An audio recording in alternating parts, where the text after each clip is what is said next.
दोस्तों नमस्कार, स्वागत है एक बार फिर से आज की बड़ी और ताजा खबरों में। आपको बता दें कि यूपी के रण में अकेले उतरेगी कांग्रेस। प्रियंका गांधी का बड़ा ऐलान, बोली अपने दम पर लड़ेंगे चुनाव। वहीं अजय कुमार लल्लू बोले यूपी में कांग्रेस को मिलेगा पूर्ण बहुमत, भाजपा 30 सीट भी पार नहीं कर पाएगी। वहीं ओवैसी का बड़ा ऐलान, बोले अमित शाह को मुसलमानों का नाम लिए बिना नहीं आती है नींद। वहीं चुनाव फतेह करने की प्रियंका गांधी की बड़ी रणनीति, 17 नवम्बर को चित्रकूट से फूकेंगे बिगुल। वहीं मिशन 2022 के लिए बीजेपी अध्यक्ष जेपी नड्डा उत्तराखंड में गरमाएंगे चुनावी माहौल। वहीं बीजेपी का खेल खराब करने में लगी कांग्रेस, खोल रही शिवराज सरकार की पोल। वहीं अखिलेश यादव का बड़ा ऐलान, बोले यूपी में चल रहा ठोको राज, पता नहीं कौन किसको ठोक दे। वहीं दिल्ली के बाद अब हरियाणा में लगा लॉकडाउन, 17 नवंबर तक सभी स्कूल रहेंगे बंद। और भी बड़ी खबरों को जानने के लिए वीडियो को लाइक कर दें, चैनल को सब्सक्राइब कर लें और घंटी बटन जरूर दबा दें। वहीं पहली बड़ी खबर है, यूपी के रण में अकेले उतरेगी कांग्रेस। प्रियंका गांधी का बड़ा ऐलान, बोली अपने दम पर लड़ेंगे चुनाव। ये आपको बता दें कि उत्तर प्रदेश विधानसभा चुनाव में इस बार प्रियंका गांधी ने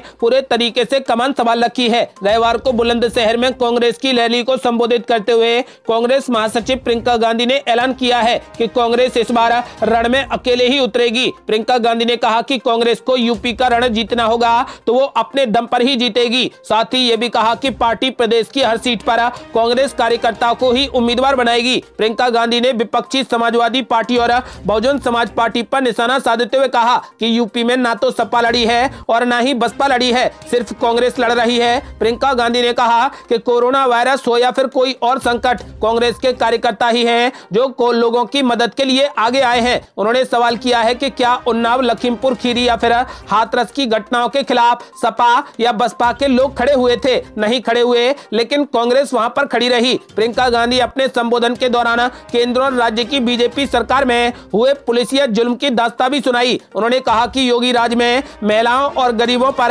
जुल्म बढ़े हैं। प्रियंका गांधी ने बुलंदशहर की जनता से भी कई वादे किए। गोरखपुर की प्रतिज्ञा वादा दोहराते हुए प्रियंका गांधी ने कहा कि कांग्रेस की सरकार बनी तो महिलाओं की सुरक्षा और युवाओं को रोजगार मुहैया कराया जाएगा। और बड़ी खबर, कांग्रेस नेता अजय कुमार लल्लू का बड़ा ऐलान, बोले यूपी में कांग्रेस को मिलेगा पूर्ण बहुमत, भाजपा 30 सीट भी पार नहीं कर पाएगी। ये आपको बता दें कि यूपी विधानसभा के अगले साल होने वाले चुनाव के परिणाम हैरान करने वाले होने का भरोसा जताते हुए कांग्रेस के प्रदेश अध्यक्ष अजय कुमार लल्लू ने दावा किया है कि उनकी पार्टी राज्य में स्पष्ट बहुमत हासिल करेगी। वहीं भाजपा 30 सीट का आंकड़ा भी पार नहीं कर पाएगी। अजय कुमार लल्लू ने समाजवादी पार्टी पर भी निशाना साधते हुए आरोप लगाया कि अखिलेश यादव की अगुवाई वाली पार्टी की दिलचस्पी केवल चुनाव लड़ने में है और जनता के मुद्दों पर मैदान पर संघर्ष करने में नहीं है। उन्होंने कहा कि इस वजह से यूपी में कांग्रेस ही एकमात्र विकल्प बचा है। कांग्रेस की यूपी इकाई के अध्यक्ष ने पीटीआई भाषा को दिए साक्षात्कार में दोहराया कि कांग्रेस यूपी चुनाव में सपा और बहुजन समाज पार्टी के साथ गठबंधन नहीं करेगी, लेकिन राज्य में छोटे छोटे दलों के लिए उसके दरवाजे खुले रहेंगे।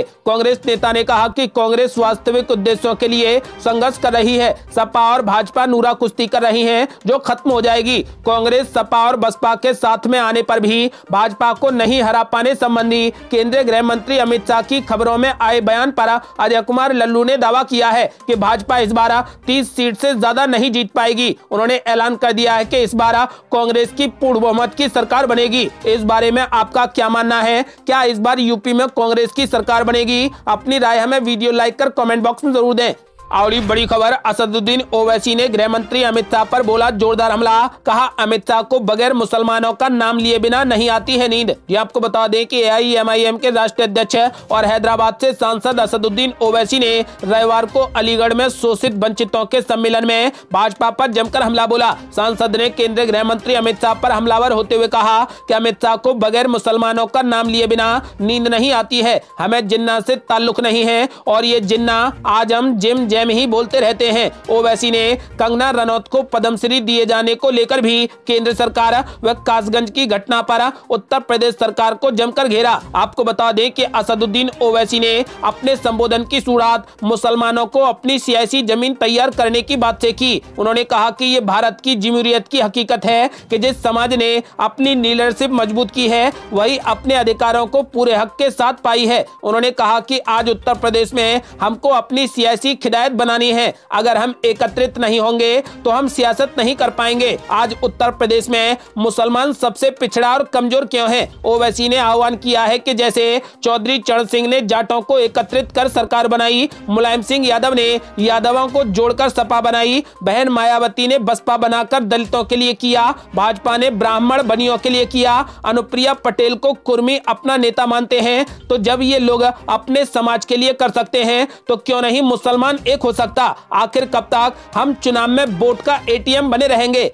और ये बड़ी खबर, यूपी चुनाव फतेह करने के लिए प्रियंका गांधी की बड़ी रणनीति। 17 नवंबर को चित्रकूट से फूकेंगे बिगुल। ये आपको बता दें कि कांग्रेस की राष्ट्रीय महासचिव प्रियंका गांधी 17 नवंबर को भगवान राम की तपोभूमि धर्मनगरी चित्रकूट से विधानसभा चुनाव में फतेह के लिए बिगुल फूकेंगी। वो रामघाट पर महिलाओं से संवाद करेंगी। यहाँ 3000 महिलाओं को एकत्रित करने की बड़ी तैयारी है। कांग्रेस के राष्ट्रीय व प्रांतीय पदाधिकारियों ने तैयारियों को लेकर डेरा भी डाल दिया है। मौजूदा समय बुंदेलखंड की सभी 20 सीटों पर भाजपा का कब्जा है। इससे पहले यहां पर सपा और बसपा काबिज रही हैं। कांग्रेस को लंबे समय से बुंदेलखंड में जमीन की तलाश है। प्रियंका गांधी चित्रकूट से कांग्रेस के लिए जमीन तैयार करने की शुरुआत करेंगी। इसके चलते कांग्रेस महासचिव प्रियंका गांधी का भगवान राम की तपोभूमि धर्मनगरी में आगमन को भी काफी महत्वपूर्ण माना जा रहा है। राष्ट्रीय महासचिव ने इस बार आधी आबादी को अपने पाले में लाने के लिए 40% महिलाओं को चुनाव में उतारने की घोषणा की है। वो अपने वादे को और मजबूती देने के लिए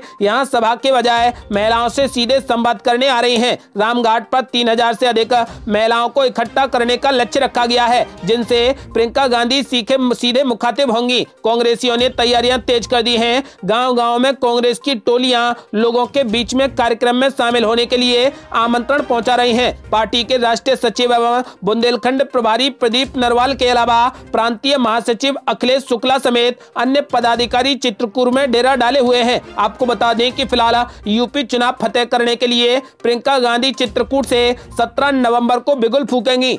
और ये बड़ी खबर, मिशन 2022 के लिए बीजेपी अध्यक्ष जेपी नड्डा उत्तराखंड में गरमाएंगे चुनावी माहौल, कार्यकर्ताओं को देंगे जीत का मंत्र। ये आपको बता दें कि भाजपा राष्ट्रीय अध्यक्ष जगत प्रकाश नड्डा सोमवार से उत्तराखंड के 2 दिवसीय दौरे पर रहेंगे। वे पार्टी की चुनावी तैयारियों की था लेंगे और कार्यकर्ताओं में जोश भरेंगे। विधानसभा चुनाव की आचार संहिता लागू होने के लिए लगभग 1.25 माह शेष बचे हैं। ऐसे में भाजपा दिग्गजों के दौरों ने जोर पकड़ लिया है। भाजपा पूरे तरीके से चुनावी मोड में आ गई है। पार्टी ने इन दिनों हर घर संपर्क अभियान शुरू किया है, जिसमें 252 मंडलों के लगभग 2 लाख कार्यकर्ता घर घर जाकर लोगों से संपर्क साध रहे हैं। आपको बता दें कि एक पखवाड़े के भीतर प्रधानमंत्री नरेंद्र मोदी, केंद्रीय गृह मंत्री अमित शाह, उत्तराखंड चुनाव प्रभारी व केंद्रीय मंत्री प्रहलाद जोशी, उत्तराखंड प्रभारी दुष्यंत गौतम व 3 अन्य सह प्रभारी उत्तराखंड का दौरा कर चुके हैं। अब सोमवार को पार्टी के राष्ट्रीय अध्यक्ष जेपी नड्डा 2 दिवसीय दौरे पर रहेंगे। इसके बाद 25 नवंबर से उत्तराखंड चुनाव प्रभारी जोशी व पार्टी के राष्ट्रीय महामंत्री बीएल संतोष का 2 दिवसीय दौरा प्रस्तावित है। आपको बता दें कि उत्तराखंड में जीत हासिल करने के लिए भाजपा ने बड़ी रणनीति तैयार की है। और बड़ी खबर, अखिलेश यादव ने भाजपा पर बोला जोरदार हमला, कहा यूपी में चल रहा ठोको राज, पता नहीं कि कौन किसको ठोक दे। ये आपको बता दें कि उत्तर प्रदेश में अब सियासी पारा लगातार चढ़ता ही जा रहा है। किसानों के मुद्दे पर विपक्षी पार्टियां लगातार योगी सरकार को घेरने की कोशिश कर रही हैं। समाजवादी पार्टी के प्रमुख अखिलेश यादव ने किसानों से जुड़े विषय को लेकर एक बार फिर से भाजपा पर जमकर हमला बोला। अखिलेश यादव ने कुशीनगर में एक रैली के दौरान कहा कि भाजपा उन कानूनों को लागू करना चाहती है जिनके बाद किसानों के खेत छीन जाएंगे। अखिलेश यादव ने मीडिया से बातचीत के दौरान कहा कि 2022 में बदलाव होना है, जनता बदलाव चाहती है। भाजपा ने पिछले 4.5 साल में अपना संकल्प पत्र पलटकर नहीं देखा है। भाजपा उन कानूनों को लागू करना चाहती है जिनके बाद किसानों के खेत उनसे छीन लिए जाएंगे। इन कानूनों के खिलाफ कई किसानों की जान भी जा चुकी है। समाजवादी पार्टी के मुखिया अखिलेश यादव यही नहीं रुके, उन्होंने आगे कहा कि सरकार ने उत्तर प्रदेश में किसानों के आंदोलन को कुचलने का काम किया।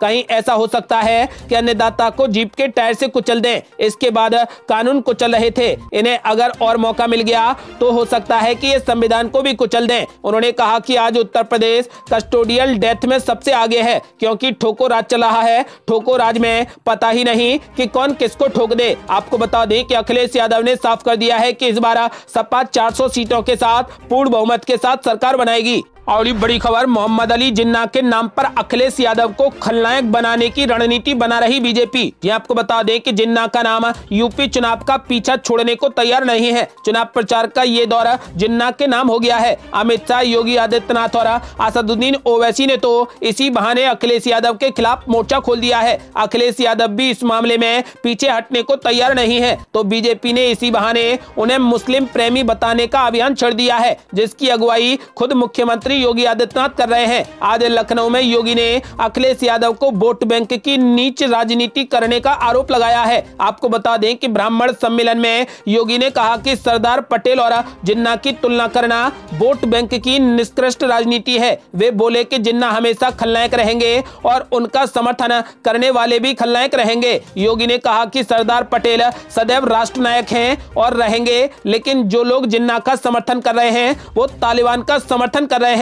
आपको बता दें कि यूपी के चुनावी अखाड़े में जिन्ना की एंट्री अखिलेश यादव के कारण हुई। ये बात इसी साल के 31 अक्टूबर की है। आपको बता दें कि अब मोहम्मद अली जिन्ना के नाम पर बीजेपी अखिलेश यादव को खलनायक बनाने पर तुली है। और ये बड़ी खबर, बीजेपी विधायक के बिगड़े बोल, कार्यकर्ताओं से कहा कि डराने वाले टीएमसी नेताओं के हाथ पैर तोड़ दो। ये आपको बता दें कि पश्चिम बंगाल के भारतीय जनता पार्टी के एक विधायक ने पार्टी कार्यकर्ताओं से कथित तौर पर यह कहते हुए विवाद खड़ा कर दिया कि अगर तृणमूल कांग्रेस के नेताओं ने आतंकित करते हैं और उनके खिलाफ झूठे आरोप लगाते हैं तो वो उनके हाथ और पैर तोड़ दें। सोशल मीडिया पर प्रसारित हो रही वीडियो में बीजेपी विधायक कथित तौर पर स्वप्न मजूमदार ने यह भी वादा किया है कि किसी भी स्थिति में वो पार्टी के दुखी कार्यकर्ताओं के साथ खड़े रहेंगे। मजूमदार बनगांव दक्षिण से बीजेपी के विधायक हैं। मजूमदार का वीडियो में पार्टी की एक बैठक में अपने समर्थकों से ये कहते हुए सुना जा सकता है कि अगर कोई टीएमसी नेता हमारे कार्यकर्ताओं को झूठे मामले में फंसाता है, अगर हमारे कार्यकर्ताओं को आतंकित करता है, तो वो नेता सुरक्षित न लौट पाए। बस बहुत हुआ, आत्मरक्षा में उसके हाथ और पांव तोड़ दो और मेरे पास आ जाओ। मैं वादा करता हूं कि मैं आपके साथ खड़ा रहूंगा।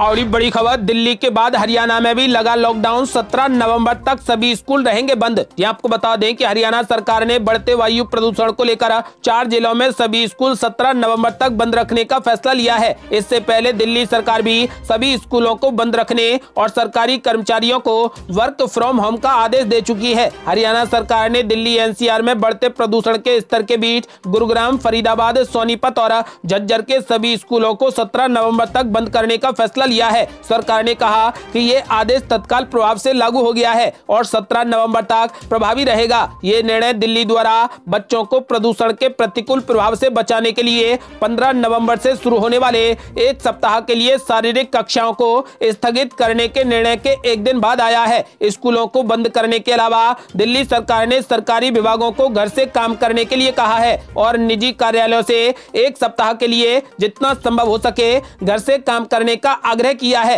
ये थी अब तक की बेहद बड़ी खबरें। यदि आप भी चाहते हैं कि भारत जल्द से जल्द कोविड मुक्त हो जाए और किसानों को न्याय मिले, तो इस वीडियो को लाइक कर अपनी राय हमें कमेंट बॉक्स में जरूर दें। यदि आपने अभी तक हमारे चैनल को सब्सक्राइब नहीं किया है तो कृपया चैनल को सब्सक्राइब कर घंटी बटन जरूर दबा दें। जल्दी मिलते हैं बड़ी अपडेट के साथ, तब तक के लिए जय हिंद, जय भारत।